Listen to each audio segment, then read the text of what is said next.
sites za Telecom, waono zenje mazilo kwa Telecom, waono zembizi kwa Telecom za tungeza maranya wakati waondoa wana problem.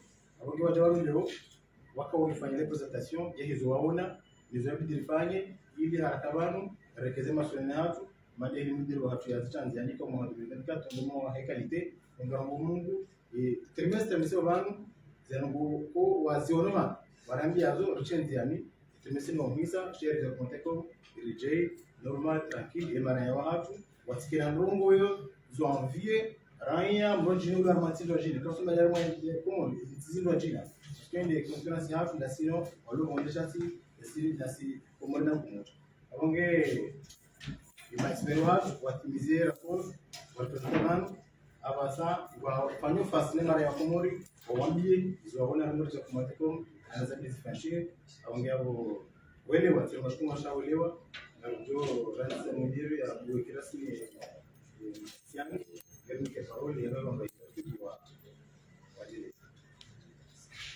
Bon, chers journalistes, assalamu alaikum.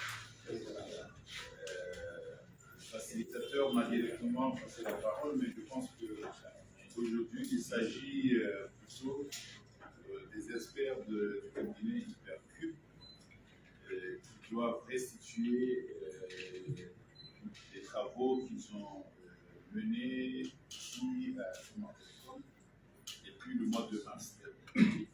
Donc, en ce qui me concerne, nous avons pris cette initiative d'auditer notre réseau, de faire examiner toutes nos plateformes pour constater leurs performances, certes, mais surtout identifier les éventuels dysfonctionnements. Donc aujourd'hui nous sommes là. Je pense que c'est plutôt aux experts de présenter les travaux. Moi je suis là de témoin pour accompagner l'exercice d'implémentation à la presse. Donc je pense que sans perdre trop de temps, je vais leur passer la parole.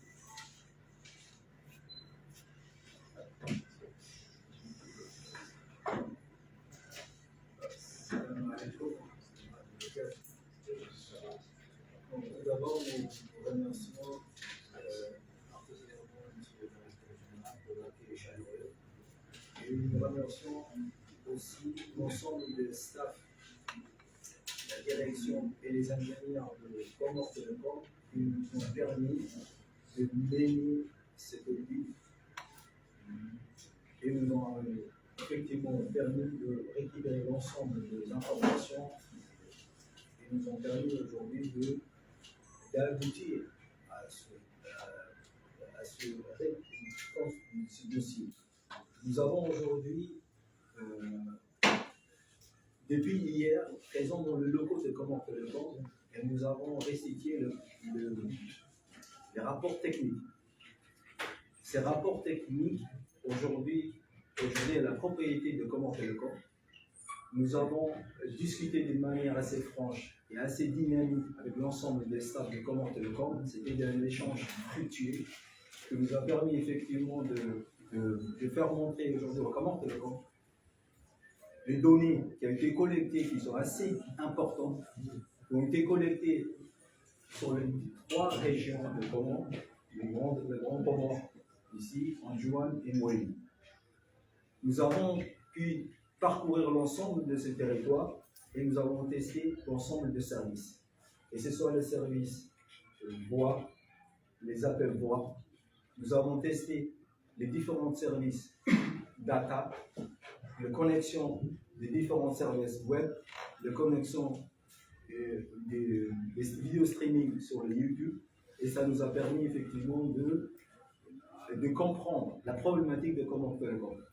Comores Telecom nous a sollicité et nous avons mis un cahier de charges sur différentes problématiques. L'ensemble des problématiques que Comores Telecom avait soumis, nous avons reproduit durant nos différents tests. Et ces différents tests qui ont été faits, que ce soit sur des collectes de données terrain, et que ce soit de collecte de données dans les bases de données de Comores Telecom, nous avons pu reproduire la problématique et comprendre la problématique que Comores Telecom fait face. Nous avons proposé des solutions et effectivement, nous avons émis un certain nombre de recommandations. Plus de 100 diagnostics et anomalies ont été détectées. Mais nous avons dans un premier temps aujourd'hui initié avec Comores Telecom le but meilleur, et de toute façon ce sera des choses qui seront naturellement liées effectivement à des problématiques que tous les opérateurs font face et qui sont effectivement à ce trafic qui augmente. Il faut savoir qu'aujourd'hui, on a des problématiques aujourd'hui sur la 4G et la data surtout, c'est effectivement de l'évolution du trafic. Il y a l'évolution du trafic qui a augmenté et que la performance aujourd'hui avait subi effectivement. Mais sauf qu'effectivement, ce sont des problématiques qui ne sont pas, on va dire, inhérentes à Comores Telecom, mais qui seront des problématiques qui sont comme tous les opérateurs font face. Donc, et des solutions aujourd'hui sont proposées. Je veux particulièrement insister sur la qualité de produits. Comores Telecom a investi sur les produits. Le produit de Comores Telecom aujourd'hui sur le réseau mobile, c'est des produits modernes. Aujourd'hui, les propositions proposées sur le réseau, c'est de réutiliser ces produits modernes qui nous permettent effectivement d'ajuster afin effectivement de proposer une qualité des services. Je vous en remercie.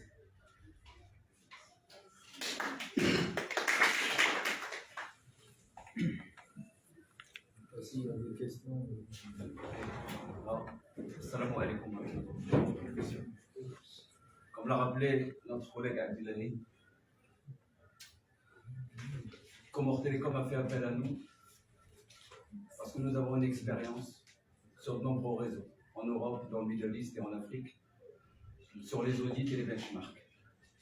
Vous avez besoin de se situer par rapport à une référence.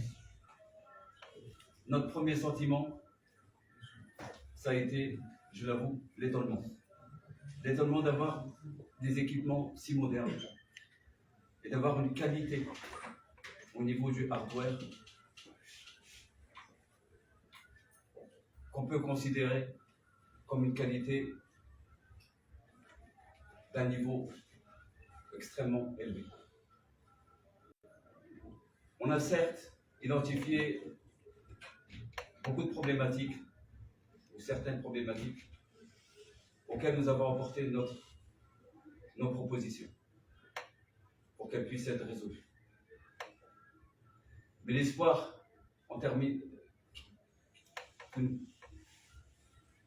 qui nous habite en terminant cette mission, il est fort. Il est fort parce qu'il y a beaucoup de challenges qui attendent Comores Telecom dans les mois à venir, dans les années à venir.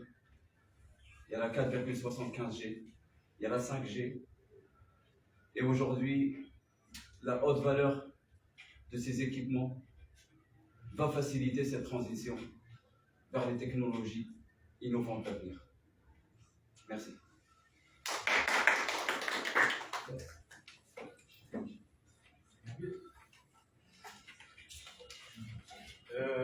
On a entendu nos amis de l'Afrique parler.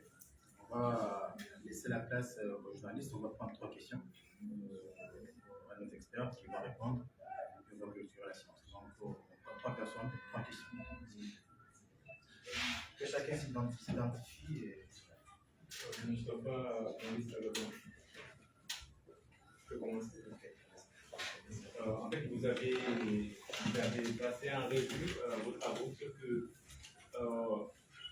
les différentes anomalies que vous avez décelées, vous n'avez pas du tout étalé. Je sais qu'il y en a beaucoup, je ne sais pas une centaine, mais nous aimerions avoir les principaux dysfonctionnements ou anomalies que vous avez remarquées et quelles sont les solutions que vous avez proposées. Merci. En fait, ça serait mieux de collecter la question. S'il y a quelqu'un d'autre qui a une question. Vous aurez au PC. comme il l'avait bien souligné mon collègue, les Comoriens se préoccupent pour ce qui est des téléphones fixes. Donc, j'aurais trouvé une solution aux réponses.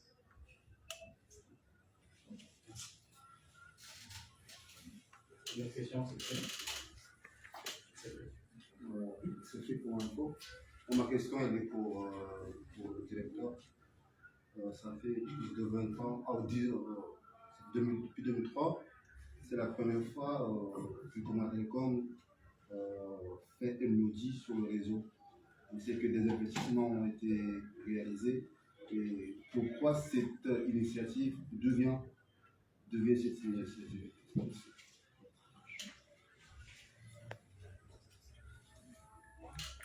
Maintenant, place aux réponses. On va commencer par la première question de notre administrateur de l'automne qui a demandé à ce qu'on lui montre les anomalies constatées dans le réseau.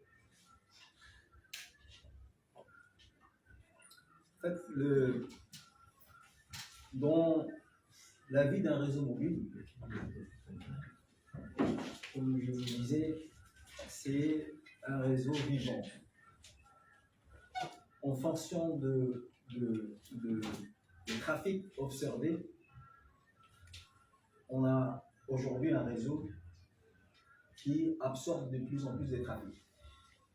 Et c'est ça le plus important. Le plus important, c'est qu'aujourd'hui, certes, il y aura des zones ou des points où les gens vont se plaindre, et ça, les plaintes, c'est l'ensemble des opérateurs dans le monde entier. Il n'y a pas un opérateur qui ne fait pas face à des problématiques sur des scénarios ou sur des cas de figure. Le plus important, c'est qu'aujourd'hui, sur Coma Telecom, c'est que ces problématiques-là, est-ce que c'est des problématiques insolubles? Non.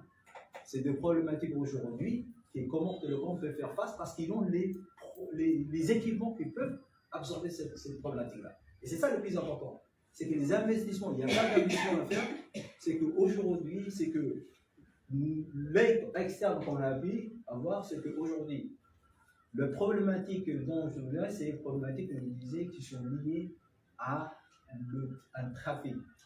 Un trafic aujourd'hui des données qui est effectivement beaucoup de données sont reculées. Quand on regarde l'évolution récente du réseau, on a eu plus de 40% de données écoulées sur le réseau.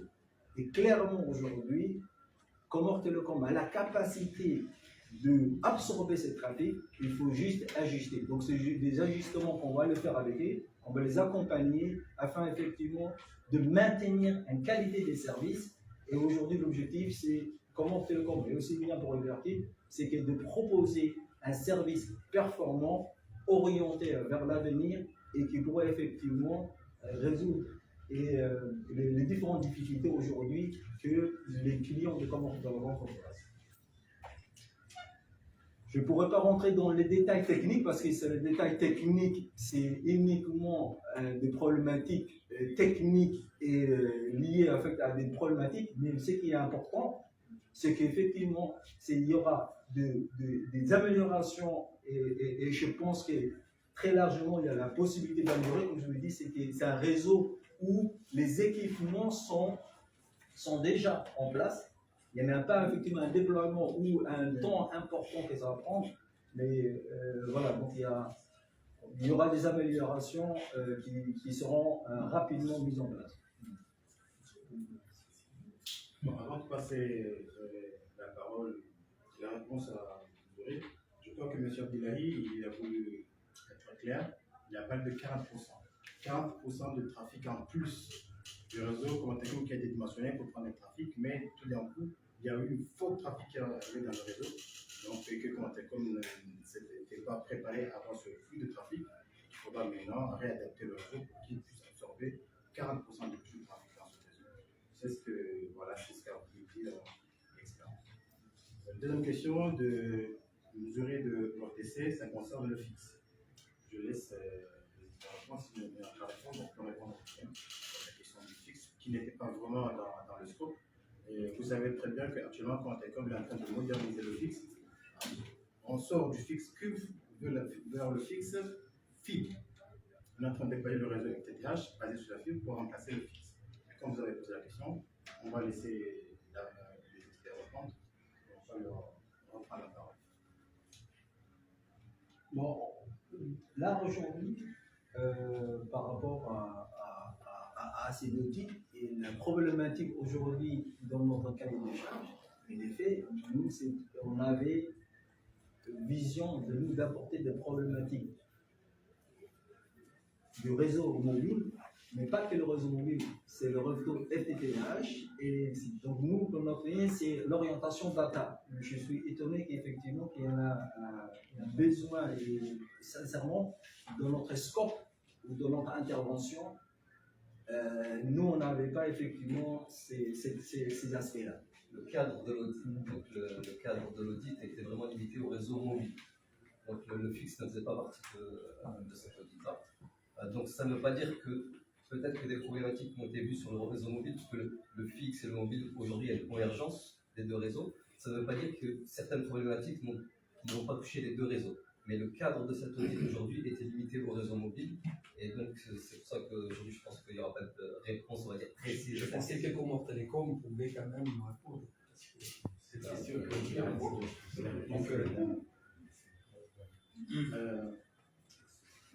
moi je pense que pour répondre à la question qui m'a été spécifiquement posée, je ferai une toute petite transition pour dire que tout récemment, on a eu ce projet qui a consisté à la convergence du fixe et du mobile. Donc ça veut dire qu'on avait la plateforme fixe, la plateforme mobile. Donc on a eu ce projet qui a consisté à leur convergence. Donc ce projet a prévu, ou déjà c'est en cours de réalisation, le changement de tout ce qui est téléphonie fixe, du réseau filaire, cuivre, vers le réseau fibre. Il y a ce changement qui est apporté. Donc maintenant, le téléphone est dans un seul produit, le téléphone fixe. Nous avons l'Internet, la télé et le téléphone fixe dans un produit qui s'appelle FTTH. Donc la transition est ressentie comme une perturbation ou non, rien de tout cela. Il s'agit d'une migration vers une nouvelle plateforme qui va converger les deux systèmes. En ce qui concerne la question qui m'a été spécifiquement posée, je pense que ce n'est pas compliqué. D'où vient cette initiative? Elle vient des agents de Comore Télécom qui se sont réunis en atelier au début de l'année. Mon mérite, c'est de les avoir écoutés. Donc, les agents de Comore Télécom ont souhaité cet exercice, ils ont souhaité cette dit. Donc, aujourd'hui, nous sommes en train de le réaliser.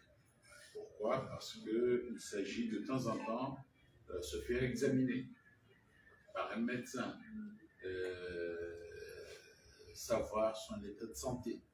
Donc, il s'agit pour Comore Télécom de se rassurer si vraiment il est dans la bonne voie ou s'il y a des améliorations à faire. Aujourd'hui, le résultat nous dit que on n'a pas fait un accident cardiovasculaire, heureusement, mais il y a quand même des améliorations à faire, il y a des exercices physiques qui sont recommandés, donc comme on le subit tout le temps chez les médecins. Donc il y a des améliorations à faire, mais le résultat est là, il est bien, il répond. Ceci pour donner satisfaction à notre client. C'est important quand même, je remercie la question, parce que si si les agents ont été attentifs à cet exercice, s'ils ont donné plus d'importance à cet exercice, c'est parce que ils sont aussi attentifs aux critiques de notre clientèle. Nous écoutons, nous lisons, nous sommes aussi des consommateurs des produits oui. Alors, de temps en temps, nous ressentons les mêmes difficultés que tous les autres. Donc, c'est ce qui nous a amené à prendre ces doléances au sérieux. Donc, c'est une façon de montrer à notre clientèle que nous sommes attentifs à leurs doléances. Non seulement que nous sommes attentifs, mais nous sommes résolus à leur donner satisfaction, à leur apporter les solutions requises. Donc, mais on n'a pas voulu improviser des solutions. Nous avons préféré nous soumettre à cet exercice, appeler un cabinet étranger, venir sentir les difficultés ou l'aisance d'utiliser le réseau Ouri et faire des recommandations. Donc, les recommandations sont claires. Nous avons des recommandations à mettre en œuvre dans le court terme. Nous avons des recommandations à mettre en œuvre dans le moyen terme. En tout cas, nous n'avons pas des recommandations de nature à stopper le service ou à interrompre tel ou tel service. Donc, ce sont des recommandations qui pourront être mises en œuvre tout en continuant à utiliser l'ensemble de nos plateformes. Donc, voilà, je pense que ceci, ce n'était pas vraiment une conférence de presse, c'était un point de presse, c'était pour dire à notre clientèle que nous sommes à leur écoute. Nous avons entendu leur remontée. Nous sommes en train d'identifier les solutions qui sont de nature à leur apporter une amélioration. Merci, monsieur le directeur. Maintenant, moi, pour nous, la Chabacat, on aimerait bien savoir exactement la situation sur le fameux projet Triple Play. Où en est la situation à l'heure où nous parlons?